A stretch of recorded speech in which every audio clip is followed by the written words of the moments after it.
ایک شخص مرنے کے بعد دیکھتا ہے کہ اس کے اچانک درجے بلند کر دیے جاتے ہیں اور اس کے اوپر جو قبر میں سختیاں سی وہ اٹھا لی جاتی ہیں۔ تو وہ عرض کرتا ہے کہ مالک یہ کیا ہوا؟ تو کہا تیرے بیٹے کا جو استغفار تھا تیرے بعد جو اس نے کیا اس کی وجہ سے ہوا۔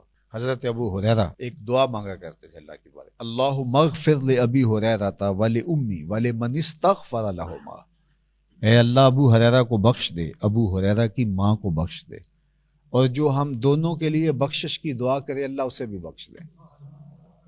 اللہ اکبر۔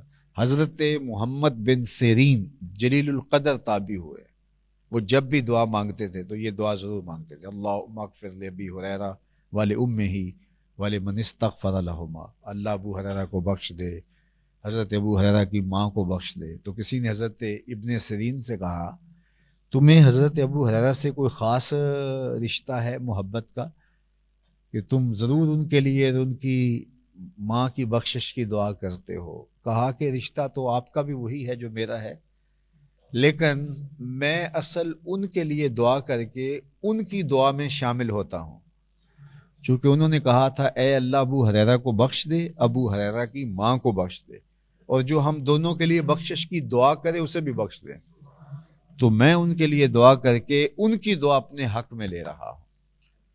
تو حضرت ابو ہریرہ لوگوں کو ترغیب دیتے تھے کہ وہ میری ماں کے لیے دعا کرے، میری ماں کے لیے دعا کرے۔ اللہ اکبر۔ تو ماں باپ کے لیے دعا کرنا، میں نے کتب تصوف میں پڑھا ہے کہ جو شخص روزانہ اپنے والدین کے لیے دعا کرے، والدین زندہ ہوں تب بھی، فوت ہو گئے ہوں تب بھی، کبھی اس میں ناغہ نہ ہونے پائے، ساری زندگی اس کے رزق میں بے برکتی نہیں آ سکتی جو والدین کے لیے روزانہ دعا کرے۔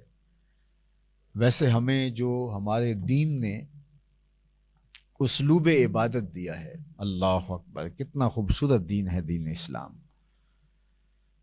اولاد نمازی ہوگی، 5 گانا نماز پڑھنے کی عادی ہوگی، اہتمام سے دعا نہ بھی کرے تو دن میں کتنی مرتبہ کہے گی ربنا اغفر لی ولوالدی، اللہ مجھے بخش دے، میرے ماں باپ کی مغفرت فرما دے۔ اللہ اکبر۔ ایک شخص کے 4 بیٹے ہیں، 3 بیٹیاں ہیں، 5 بیٹیاں ہیں، اور وہ سارے نماز پڑھتے ہیں، اور ہر نماز میں کتنی مرتبہ یہ تشہد آتا ہے، اور 5 نمازوں میں کتنی مرتبہ آتا ہے۔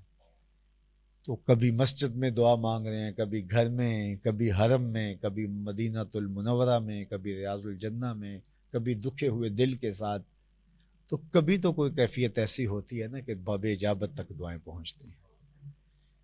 تو اولاد کو نمازی بنائیں، تمہارے لیے دعاؤں کا تسلسل نہیں ٹوٹے گا، پھر اولاد کی اولاد جو دعا مانگتی ہیں اس کا بھی حصہ ملتا ہے، پھر ان کی اولادیں قیامت تک جو مانگتی رہیں گی تو اس کا حصہ ملے گا۔ اللہ کے محبوب نے ارشاد فرمایا کہ جب کوئی شخص فوت ہو جاتا ہے تو اس کے اعمال کا سلسلہ منقطع ہو جاتا ہے۔ اذا ماتا، جب تم میں سے کوئی شخص انتقال کر جاتا ہے تو اس کے اعمال کا سلسلہ منقطع ہو جاتا ہے، اس کے سارے کھاتے کلوز ہو جاتے ہیں، لیکن 3 سلسلے ختم نہیں ہوتے، 3 کھاتے کلوز نہیں ہوتے۔ ان میں سے ایک صدقہ جاریہ، اور دوسری فرمائی علم ينتفع بہ، ایسا علم جس سے لوگ نفع حاصل کرتے ہیں، اور تیسری بات شرف مائی وولد صالح يدعو له، وہ اولاد جو اپنے ماں باپ کے لیے دعا کرتی ہے، وہ فائدہ اس کا قبر میں پہنچتا ہے۔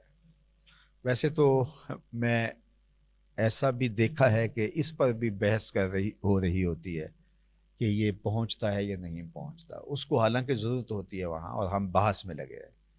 اللہ کے محبوب نے ارشاد فرمایا مل میت فی القبر الا کالغریق المتغوص فی البحر، جب کسی شخص کو ہم قبر میں دفن کر کے آتے ہیں تو اس کی حالت ایسی ہوتی ہے جس طرح کوئی شخص پانی میں ڈبکیاں لے رہا ہو، کالغریق المتغوص فی البحر، جس طرح سمندر کے اندر کوئی بندہ وہ ڈبکیاں لے رہا، ہچکولے کھا رہا ہو تو غوطے آ رہے ہیں اس کو، تو اس وقت ینتظر دعوتن، اس وقت وہ انتظار کرتا ہے کہ میرے لیے کسی کے ہاتھ اٹھے، اور جن سے اسے توقع ہوتی ہے وہ بحث کر رہے ہوتے ہیں پہنچتی بھی ہے نہیں پہنچتی، اور وہ ینتظر دعوتن، یہ حدیث کے لفظ ہیں، وہ اس وقت دعا کا انتظار کر رہا ہوتا ہے کہ میرے لیے کسی کے ہاتھ اٹھ جائے اور میرے لیے کوئی دعا کر دے۔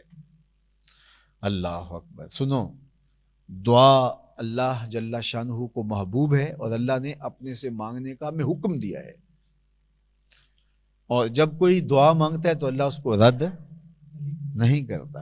ان ربکم حیی کریم یستحیی من عبدہ اذا رفع یدیہ الیہ ان یردہما صفرا۔ تمہارا رب حیا کرنے والا، سخی، زندہ اور کریم ہے۔ جب بندے اس کے سامنے ہاتھ پھیلا کے دعا مانگتے ہیں، اللہ فرماتا ہے مجھے شرم آتی ہے ان کے اٹھے ہوئے ہاتھ خالی کیسے موڑ دیں۔ جب انہوں نے مجھ سے مانگا ہے تو پھر میں نہیں دوں گا تو کس در پہ جائیں گے؟ تو والدین کو قبر میں ضرورت ہوتی ہے دعاؤں کی۔ ابھی سے سوچ لو انجام اپنی طوطا چشمی کا، قبر میں تم کو بھی ضرورت ہوگی دعاؤں کی۔ تو یہ والدین کا حق ہے، استغفار لہما، ان کے لیے بخشش کی دعائیں کی جائیں۔